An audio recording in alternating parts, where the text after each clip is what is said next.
So ఇప్పుడు Radhika already advocate కాబట్టి కోర్టులో పిటిషన్ వేసి అఘోరిని అరెస్ట్ చేసే అవకాశాలు ఉన్నాయని చెప్తున్నారు. ఆల్రెడీ అఘోరి మీద చాలా కేసులు చాలా పోలీస్ స్టేషన్లో పెండింగ్లో ఉన్నాయి. సో ఇంతకుముందు అంటే ఎక్కడైనా గుళ్ళ దగ్గర అక్కడక్కడ గొడవలు జరిగినప్పుడు అఘోరి మీద కేసులు అయితే ఉన్నాయి, కానీ ఆ టైంలో అఘోరిని అరెస్ట్ చేస్తే మళ్ళీ ఇది హిందూ వ్యవహారం అయిపోతుంది, హిందుత్వ బ్యాచ్లు రంగంలోకి దిగుతాయి అని చెప్పి పోలీసులు కూడా ఎక్కడ కూడా 2 రాష్ట్రాల్లో కూడా అఘోరి మీద చర్యలు తీసుకోలేదు. కానీ ఇది పర్సనల్ వ్యవహారం కాబట్టి ఒక స్త్రీని మోసం చేసి ఇంకొక స్త్రీని పెళ్లి చేసుకున్నాడు కాబట్టి ఇది ఖచ్చితంగా చట్ట విరుద్ధము. కాబట్టి ఆమె కంప్లైంట్ ఇవ్వచ్చు, ఇస్తే పోలీసులు కూడా అరెస్ట్ చేసే అవకాశం ఉంది. అయితే ఇక్కడ చాలా చిక్కుముళ్ళు కూడా ఉన్నాయి లీగల్గా. ఏంటంటే అసలు వీళ్ళ పెళ్ళిళ్ళు ఈ 2 మ్యారేజ్లు కానీ, రాధికతో అఘోరి పెళ్లి కానీ, శ్రీవి వర్షంతో అఘోరి పెళ్లి కానీ 2 కూడా లీగల్గా అయితే చెల్లవు. అయితే ఇక్కడ మళ్ళీ ఒక మొదలపు ఉంది. సుప్రీంకోర్టు అనేక సార్లు ఏంటంటే లివ్ ఇన్ రిలేషన్షిప్ని గుర్తిస్తుంది. సుప్రీంకోర్టు లివ్ ఇన్ రిలేషన్షిప్ కూడా మ్యారేజ్ లాంటిది, దాంట్లో కూడా మినిమల్ రైట్స్ ఉమెన్కి ఉంటుంది. సో అసలు మామూలుగా మనకి ఇప్పుడు బిఎన్ఎస్ కొత్త చట్టం 36 అనుకుంటా, అది ఏం చెప్తుంది, ఒక అమ్మాయి అబ్బాయి కలిసి ఉండి అబ్బాయి మీద కంప్లైంట్ ఇచ్చి మోసం చేస్తే అతనికి 10 ఏళ్ళు జైలు శిక్ష అని చెప్తుంది. పెళ్లి చేసుకోవాల్సిన అవసరం ఏం లేదు. అంటే కలిసి ఉంటే కూడా అమ్మాయికి సర్టన్ రైట్స్ అయితే ఉన్నాయి.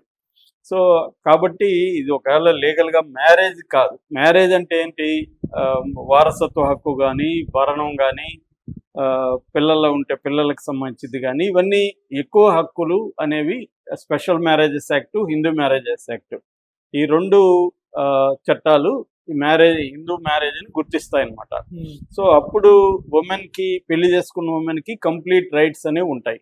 కానీ ఈ కలిసి ఉండడం, లివ్ ఇన్ రిలేషన్షిప్ అనే దాంట్లో లీగల్గా అది వ్యాలిడ్ అయినప్పటికీ వాళ్ళిద్దరూ సంబంధించి ముఖ్యంగా ఉమెన్కి ఎక్కువ హక్కులు అయితే ఉండవు, లిమిటెడ్గా అయితే ఉంటాయి.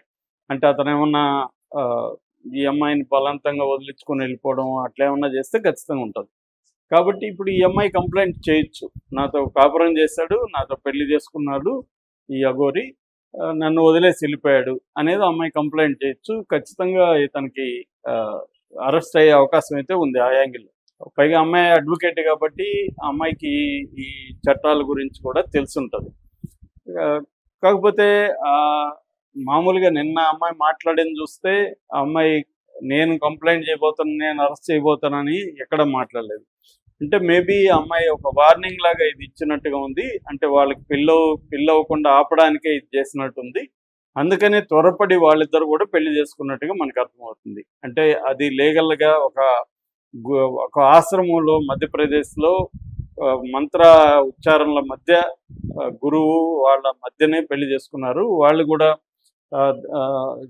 జాతి కోసం, సనాతన ధర్మం కోసం వీళ్ళిద్దరిని నేను ఆహ్వానిస్తున్నానని కూడా ఒక ఛానల్లో వాళ్ళ గురువు కూడా చెప్తున్నాడు. అంటే ఇక్కడ ఏంటంటే సనాతన ధర్మం